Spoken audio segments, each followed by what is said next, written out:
Chairman Pakistan علماء council Tahir اشرفی اس وقت اسلام آباد میں نیوز کانفرنس کر رہے ہیں۔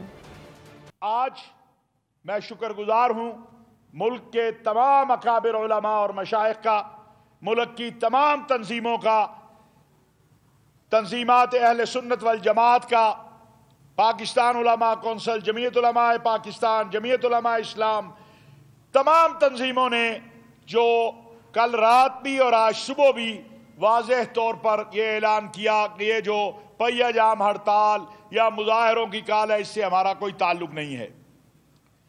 آج لاہور میں اتحاد جو تنظیمات اہل سنت ہے، ان کی طرف سے میں ان کا بھی شکر گزار ہوں۔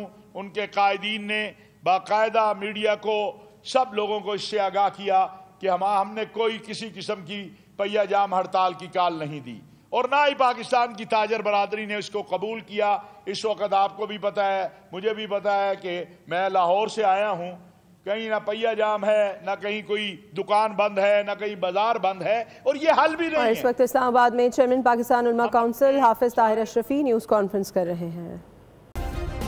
سبسکرائب کریں اور بیل دبائیں تاکہ کوئی خبر رہ نہ جائے۔